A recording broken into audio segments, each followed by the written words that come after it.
It is November 15th, 2023. We are 2 weeks away from the end of the college football regular season. We are recording from a cold but maybe rejuvenated Clemson, South Carolina, based off of the team's recent success.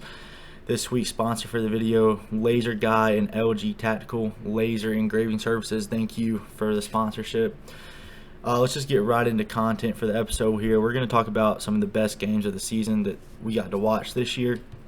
Where my playoff predictions stand as we finish off the regular season, head into conference championships, and then a little bit of some hot seat coaching spots and some jobs that have already opened up. Where do these jobs fall? Some potential targets, which jobs might open up.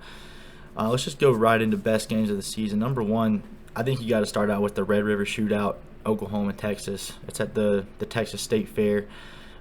This one, just like pretty much every game in the past 10 or 15 years in this rivalry, it's just been an instant classic. We had Dillon Gabriel make a Heisman-level performance, leading OU to score down the field with a touchdown to win the game. Quinn Ewers put in an amazing performance as well.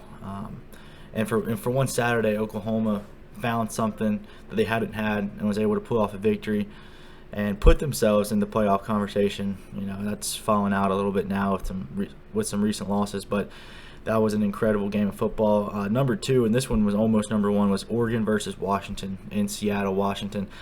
This one just felt like a heavyweight fight from the start to the finish. You had coaches going for 2-point conversions just to go for it. Dan Lanning went for fourth down conversion after fourth down conversion. Arguably cost his team the game and his team an undefeated season, but hindsight is 2020. I was a fan of the calls when they were made. This was just an instant classic. Michael Penix had his Heisman-level performance this game and his Heisman moment. Teams went back and forth. Final score was 36-33, I believe. The Oregon kicker misses the game-tying kick. Washington fans rushed the field. And this one just set up the Pac-12 race to what it is today. Number three was Ohio State, Notre Dame. This one was on the opposite end of that spectrum compared to Oregon-Washington. Very low-scoring game, 17-14. Critical error from Marcus Freeman and his staff, putting 10 players on the field that allowed Ohio State to run the ball in and score the go-ahead touchdown. But this was just another great game, a great environment in South Bend, Indiana. And Ohio State went 2-0 in this little 1-1 that they did with Notre Dame. But this was a game for me that showed Marcus Freeman had Notre Dame on the right track. They couldn't pull this one off, but man, they were in it till the very end, and it felt like a much more competitive game than the one that they played last year. And they didn't pull off this win, and he's had 2 losses since then. But this was a win that showed a lot of good progress for both teams, and this was a win that really, in my mind, and I'll talk about this a little bit later, put Ohio State in kind of the front runner for the best team in the country. And then the fourth game that I'm going to talk about, Clemson, Notre Dame. We were there for that game. We were sitting on the hill. Environment in Death Valley was electric. The fans are going crazy. The game itself was crazy. You know, Clemson pulled off the upset. Nobody really saw it coming. I predicted it. I wasn't able to record it on the podcast, the official prediction.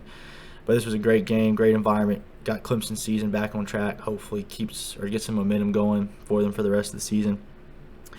All that being said, I think all these games will be outclassed by a game that hasn't been played yet, and that is the game between Ohio State and Michigan. I think we're looking at the 2 best teams in the country playing for the Big Ten East Championship and a spot in the Big Ten Championship and probably a playoff spot. It may end up being a national championship level game in the regular season. I think Ohio State and Michigan are 1 and 2 in the country right now. It's going to be in Michigan. Jim Harbaugh may or may not be suspended for the sign stealing allegations. The investigation hasn't been complete, and he's already been suspended, which is insane, even though I do believe that they are guilty, and he is guilty as a coach for doing that. But I think we're looking at a game that's going to set the tone for what Ohio State and Michigan can be for the next several years. Ohio State's playing a little bit differently than they have in the past, and that's going to lead me into the next thing, which is playoff predictions, and I'm going to come in with number 1 at Ohio State. they're playing a different brand of football than you've seen with Ryan Day at the helm of Ohio State. And that's a physical style of football. That's a style of football that wins in the trenches and wins on defense. I think we're starting to see the Ohio State offense piece some things together. TreVeyon Henderson's getting healthy, and that's a huge piece to their run game and their offense. They need him to start producing at an elite level. The games that they've won, Penn State, they needed Marvin Harrison to do that. They don't win that game without Marvin Harrison. They might not beat Rutgers without Marvin Harrison. But Kyle McCord starting to find his ground. They're starting to find some things out on offense as well. Getting Cade Stover involved, getting Emeka Egbuka involved, getting Cardinal Tate involved. But I think Marvin Harrison takes this team from a playoff contender to a national championship contender. I think he's that good. I think he's the best player in the country. And he's somebody that they can fall back on. And he's done it in every game he's ever played against. He got hurt against Georgia last year, but he was absolutely ripping Georgia's defense to shreds. And I think with Marvin Harrison playing and healthy, I think Ohio State can go out and beat any team in the country. I think they're the number one team in the country right now. And I think they will be maybe the number one seed in the playoffs. Number two, I'm going to go with Alabama. I think that SEC championship game is shaping up to be another heavyweight bout. It's going to be Alabama versus Georgia. It's already locked in and penciled in. And both Georgia and Alabama are starting to peak. November football is what elite programs do. It's what elite coaches can get their teams to do, is peak in November. And we're seeing it in both Alabama and Georgia right now. I think Georgia's win streak has to end at some point. I think it's going to happen in the SEC championship game in Atlanta. Nick Saban and Alabama are undefeated in Mercedes-Benz Stadium, and I don't see that changing this year. I think Jalen Milroe, I think similarly to Ohio State, you're starting to see that offense start to figure things out with their quarterback. I think Jalen Milroe is starting to get really involved in the ground game. I think that's opening up the passing game. I think that's opening up the running backs. I think the offensive line is starting to find their footing. I thought they would have already found it. I thought they were going to be one of the best lines in the country. They haven't been, but I think they're starting to get there. And that defense, similarly to Ohio State, they can just keep that team in there. And Bama's defense is better than Ohio State's defense. They have playmakers at every level. They have a pass rush. They have athleticism in the linebackers. They have a dominant secondary that does get the top taken off every now and then, but they're very ball hawkish. They look for turnovers. They get involved in the run game, and they're a very scary defense to play. They didn't shut down LSU's offense, but they held LSU's offense to something that they hadn't experienced before. And we've seen what Jaden Daniels can do recently with his 600 yards of total offense. Bama is right up there still in the playoff race and the national championship race. I think they'll be in the national championship game still. They are my preseason pick to not only make it but win it. And I probably will still lean them to win the national championship. I think the third best team in the country right now, or who will be in the playoffs, is the Oregon Ducks. Bo Nix is finding stuff to work at Oregon. That entire Oregon team is finding stuff to work. And they've lost to Washington. I think they're going to rematch Washington in the Pac-12 championship in Las Vegas. And I think in the Pac-12 championship game, they're going to beat Washington. And I think they could beat Washington pretty handily. I think they're a more physical team. I think they're going to end up being a bit more dynamic on the defensive side of the ball. I think they're going to have the ability to do more things offensively as well. Bucky Irving is a really good playmaker. Bo Nix is really just finding a stride as a passer. Troy Franklin's finding a stride as a receiver. That team is just coming together at the right time. They're clicking well. The final score won't tell you the full story against what happened against Southern Cal, but they controlled that game from start to finish. They blew out Utah on the road. Not a very easy task. Utah was riding a 20-game win streak, I believe, at home. So the Oregon Ducks are a very legit team. I think they make the playoffs, and in this case, match up against Alabama. I think we see the Texas Longhorns come in at the 4th spot, and this is a very risky pick because they have a pretty tough end to the regular season. They go on the road to Iowa State this week, and then they play Texas Tech at home. Might not look like tough games on paper. Absolutely tough games. Ames, Iowa is not a fun place to play. They play them on a Saturday night. It's going to be cold most likely. There's probably going to be some adverse weather conditions. And Iowa State has been in a lot of games this year that they could have won.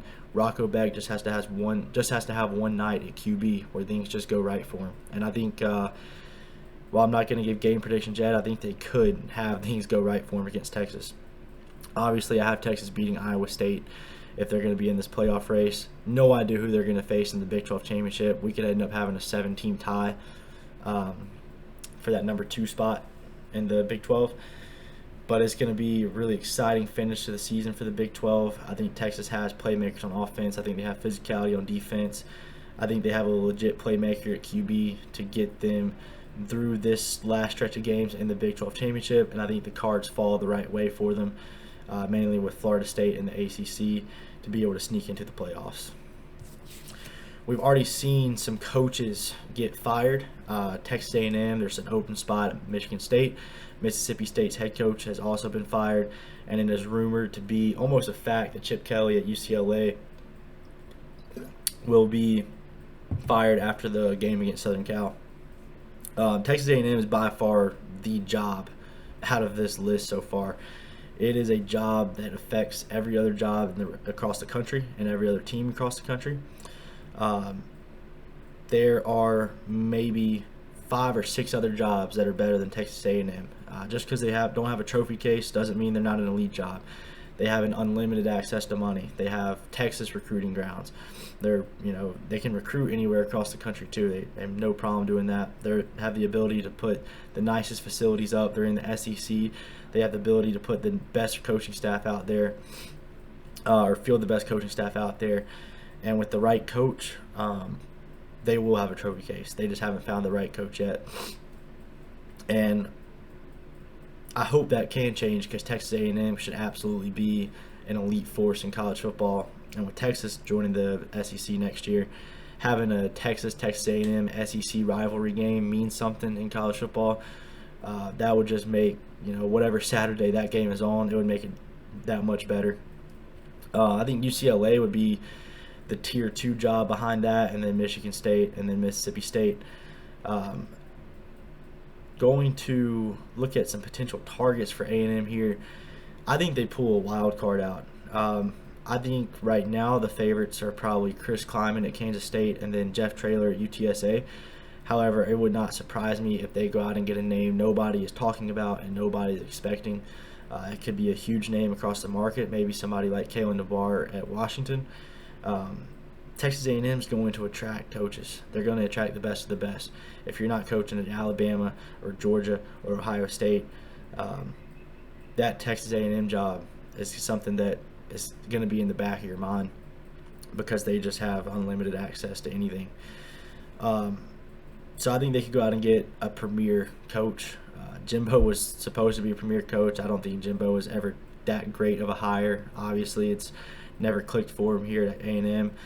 But if they nail this hire this cycle, it could be some bad news to the rest of the SEC. That new coach will have to come in and keep a class of recruits together, and also keep the current guys on the roster together. You always see some overhaul on the roster when a new coach comes in, especially now in the transfer portal. But the right guy could keep it together and make Texas A&M a contender as early as next year. Some other schools to look at. Arkansas, Sam Pittman is absolutely on the hot seat right now. They're going to struggle to make a bowl game. Actually, they're not going to make a bowl game. Florida is going to struggle to make a bowl game. And I don't think Billy Napier at Florida is on the hot seat unless this 2024 recruiting class starts to fall apart, which we've already seen 2 decommitments in the past week. So Arkansas and Florida are some names or some schools to look at where they might have some open coaching spots. There's going to be a lot more coaching movement, especially after A&M makes their hire, not just at head coach, but at coordinator and in recruiting staffs and player personnel staffs and all across, an entire football teams or programs coaching staff. So that's kind of the job that these other smaller schools kind of have to wait on to make their move first. But I want to talk about a name that I think would make a great hire at Arkansas or Mississippi State, or any other of these kind of tiered 3 jobs where they can compete, and that's John Sumrall, the head coach at Troy. He is a rising star in the head coaching ranks. He is the current head coach at Troy. He's been the head coach there for 2 years now. I was able to watch him and the Sun Belt Championship game in Troy, Alabama last year as they won the Sun Belt against Coastal Carolina. He is the Sun Belt West Division champ again this year. In 2 years, he's currently 20-4 in the Sun Belt at Troy. He is an elite defensive mind. Troy has fielded an elite defense last year, and they're fielding an elite defense this year. He's thought to be a pretty good recruiter. He played football in the SEC. He knows the SEC. He knows the South. And for a school like Arkansas or Mississippi State, if Arkansas chooses to move on from Sam Pittman, the coaching experience is definitely a factor of concern. But he has the background and the immediate success to where I think you could go ahead and justify that move to hire him now and see some pretty immediate results. I think Jon Sumrall is absolutely a head coach on the rise, and it would be a bit of a surprise to me if he's not a head coach at a Power 5 program this year. I would almost guarantee it for the next year's head coaching cycle that he will be a head coach at a much bigger program than the Troy Trojans. He's doing some incredible work down there in the Sun Belt Conference, and he's only going to continue rising the ranks. That's going to be all for this episode today. We'll have some game predictions for this week coming out later this week. Thank you all for watching.